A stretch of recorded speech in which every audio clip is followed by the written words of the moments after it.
The sun was still high over the plateau when the first wedge of Hittite chariots crested the ridge near Kadesh. From the Egyptian camp, the dust plume looked like a distant sandstorm. But the sound was wrong. Not the sigh of wind over gravel, but the rhythmic thunder of 2,000 wooden wheels, each rim shod in bronze, each axle groaning under the weight of 3 men. By the time the sentries understood what they were seeing, the Hittites had already crossed the Orontes River.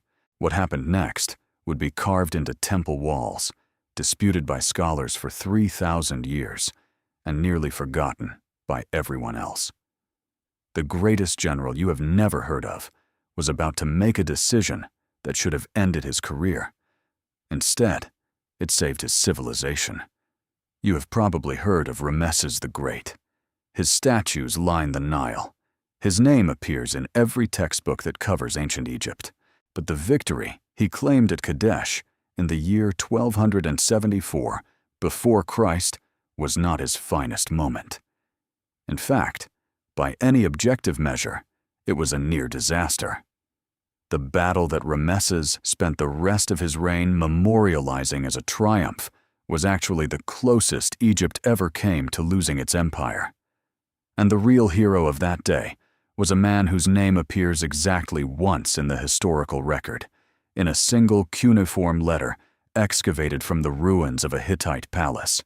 His name was Penti-Ashmun. 95% of what we know about ancient warfare comes from the victors. The defeated rarely leave libraries.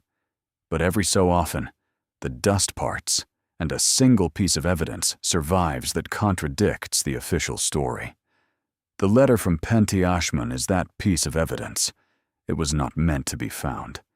It was a logistical report, a dry accounting of grain supplies, troop movements, and communication timings.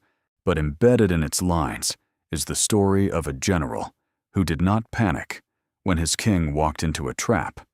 If you have ever felt that the history you learned was incomplete, you already know the frustration of looking at a textbook and sensing that the full story was withheld. Kadesh is a perfect example. The standard account tells you that Ramesses personally led a daring counterattack that shattered the Hittite army. That is what the inscriptions say. But the clay tablets tell a different story. And that story begins in the weeks before the battle, when a Hittite defector walked into the Egyptian camp with information that seemed too good to be true. If that feeling resonates with you, you now know why we do this work. Subscribe to join us as we continue to pull the threads that the official story left tucked away. Each video reveals another layer of what really happened. And tell us in the comments, what battle or event have you always suspected had a hidden side? We want to hear which piece of history you think deserves a second look. The defector claimed the Hittite army was still far away, camped near Aleppo, more than 100 miles from Kadesh. Ramesses believed him. He ordered his army to march in loose formation, with the main division far ahead of the rest. Penti-Ashmun, commanding the rear guard, was not convinced. Something about the defector's story did not add up. He noticed that the man's sandals were wet, as though he had recently crossed a river. But the nearest river was the Orontes, which ran directly past Kadesh. If the Hittite army was still at Aleppo, why had the defector come from the direction of the river? Penti-Ashmun composed a letter to the vizier, warning that the Hittites might already be in position. He did not accuse his king of being deceived. He simply raised a question. That letter was never delivered. The messenger arrived at the vizier's tent just as Hittite war horns sounded from the forest. By then, the trap had already closed. The Hittites had hidden their main force behind the hill of Kadesh, and Ramesses had led his lead division directly into the kill zone. Now consider what happens when a civilization's entire leadership is nearly annihilated in a single afternoon. The Egyptian army was split into 4 divisions. Only one had marched with Ramesses into the ambush. The other 3 were strung out along the road, unaware of the battle. The Hittites fielded 47,000 troops, including 3,000 chariots. Ramesses had perhaps 5,000 men with him. The ratio was 10 to 1. By every known law of ancient warfare, the battle should have ended within 1 hour, with the Egyptian king either dead or captured. The first charge hit the Egyptian line like a hammer on glass. The Hittite chariots targeted the command center. They knew that if they could kill or capture Ramesses, the entire Egyptian empire would fall into chaos. Within minutes, the king's personal guard had been reduced by half.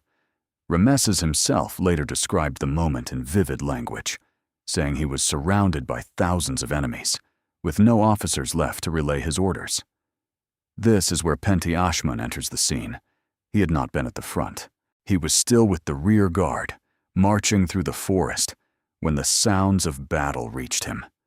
Most commanders in his position would have done the prudent thing. They would have held their position, waited for reinforcements, and preserved the remaining division as a reserve. Penti-Ashmun did the opposite. He ordered his men to abandon their supply wagons, form into a narrow column, and march at double speed toward the sound of the fighting. He knew he was outnumbered. He knew his men were exhausted from the march. But he also knew something the Hittites did not: that the Egyptian divisions were staggered along the road, and that if he could buy enough time, the 2nd and 3rd divisions would arrive in sequence. The fighting was closest when the dust tasted of iron and copper. The sun had begun to sink, casting long shadows that made it difficult to distinguish friend from enemy. Penti-Ashmun's column emerged from the forest directly on the flank of the Hittite chariots. The Hittites assumed they were facing fresh reinforcements from the Egyptian 2nd Division. They did not realize that Penti-Ashmun had only 800 men. The psychological effect was immediate. The Hittite charioteers, who had been pressing the attack, hesitated. In that hesitation, the pattern of the battle changed. Ramesses, seeing movement in the Hittite flank, ordered his surviving guard to counterattack. The two Egyptian forces met in the center of the battlefield, and the Hittites found themselves squeezed between them. But the real shift was perceptual. The Hittite king, Muwatalli, watching from the hill, believed he was now facing the entire Egyptian army. He had been told the Egyptians were marching in 4 divisions. He had destroyed one. He had not expected a second to arrive so quickly. He made a decision that would haunt his legacy. He did not commit his reserve force. The smell of smoke from burning chariots mingled with the metallic scent of blood on the riverbanks of the Orontes. The Hittite chariots, designed for speed on open plains, began to bog down in the marshy ground near the river. Penti-Ashmun's men, fighting on foot, had the advantage. They targeted the horses, not the riders. A crippled chariot blocked the ones behind it. And soon, the entire Hittite attack stalled in a traffic jam of shattered wheels and struggling animals. The Egyptian archers, who had been pinned down by the initial charge, found their range again. What makes this story so remarkable is not that it happened, but that we know it happened. The cuneiform letter from Penti-Ashmun, excavated from the Hittite capital of Hattusa in the early 20th century, contains logistical details that match the Egyptian account in some ways and contradict it in others. The letter mentions the number of chariot tires destroyed, the amount of grain consumed by the rear guard during its forced march, and the exact time at which Penti-Ashmun's column arrived at the battlefield. These are not the details of a legend. They are the details of a supply officer doing his job. The Hittite reserves never entered the battle. Muwatalli, convinced that the Egyptian army was fully deployed, withdrew his main force at nightfall. The battle was technically a draw. Both sides claimed victory. The Hittites remained in control of Kadesh. The Egyptians retained control of the route south, but the war dragged on for another 15 years, exhausting both empires, until finally, in the year 1258, before Christ, they signed the world's first known peace treaty. And in that treaty, Ramesses named his generals. Penti-Ashmun is not among them. Now here is the part that changes everything. The letter from Penti-Ashmun was not discovered in Egypt. It was discovered in the Hittite royal archive. That means the Hittites had captured the letter. They had read it. They knew that a subordinate commander had outmaneuvered them, and they preserved it not as a trophy, but as a lesson. The Hittite army kept records of its enemies' tactical decisions. They studied Penti-Ashmun's forced march and incorporated its principles into their own training manuals. The general whose name Egypt forgot was studied by Egypt's enemies. This is the kind of revelation that reshapes everything you thought you knew about ancient warfare. Subscribe so you do not miss the next piece of evidence that rewrites a chapter of history. We are only just beginning to uncover what the archives of defeated empires still hold. And share your reaction in the comments. Does knowing that your enemies studied your tactics change how you see a commander's legacy? Drop a comment with your thoughts. But that was about to change. 6 decades later, the Hittite Empire collapsed during the Bronze Age collapse, a period of systemic failure that wiped out nearly every major civilization in the Eastern Mediterranean. The cuneiform archives of Hattusa were burned and buried. The letter was lost. And for 3,000 years, the only version of the Battle of Kadesh that survived was the Egyptian version, carved into the walls of temples in Luxor and Abydos. The official story became the only story, until the spade of an archaeologist, digging in the ruins of a destroyed capital, found the truth buried under 2 feet of ash. If you have ever read an ancient account of a great victory and wondered what the other side would have said, you understand the power of that moment. The Egyptian inscriptions at Luxor show Ramesses single-handedly defeating the Hittite army. The Hittite letter shows a general who saved his king through quiet competence. Both accounts are true in their own way. Ramesses did rally his troops at a critical moment, but without Penti-Ashmun's decision to march his 800 men into the flank of the Hittite chariots, there would have been no rally. There would have been a massacre. The greatest general you have never heard of did not want to be famous. He was doing his job. His name survives not because he sought glory, but because a bureaucrat in the Hittite palace filed a report instead of throwing it away. That is the strange randomness of history.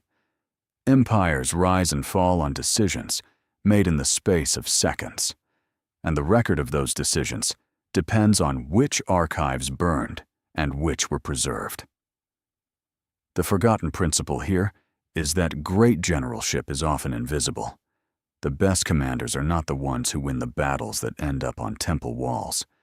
They are the ones who prevent defeats that would have ended up in the ash heap of oblivion. Penti-Ashmun never claimed credit. He never needed to. The evidence of his competence was written in the survival of Egypt's empire for another 300 years. It is easy to walk away from this story and forget the principle, but that would be a loss. If you want to carry this perspective with you, the ability to see the invisible work that holds civilizations together, then subscribe now and make this channel part of your intellectual toolkit. And in the comments, write the name of someone in your own life who deserves to be remembered the way Penti-Ashmun does. The quiet, competent person behind a great achievement. Leave their name or your own story. Now consider what this means for how you interpret history. The official story of ancient warfare is written by the survivors. The triumphant inscriptions are not lies. They are selective truths. The Hittite archives were burned. The Egyptian temple stood. And so the world remembers Ramesses the Great, not Penti-Ashmun the reliable. But the reliable man is the one who made the great man possible. There is a sensory image to hold as the evidence settles. The letter from Penti-Ashmun is made of baked clay, fired in a kiln that no longer exists. It measures about 6 inches by 4 inches, covered in cuneiform characters the size of a fingernail. When archaeologists first read it in the early 20th century, they were not looking for a hero. They were cataloging. The clay is the color of dried river mud, with a single crack running diagonally from the upper left corner to the lower right. That crack was caused by the heat of the fire that destroyed Hattusa. The letter survived because it fell face down into the ash, protected from the worst of the flames. It sat in darkness for 30 centuries, waiting for someone to brush away the dust.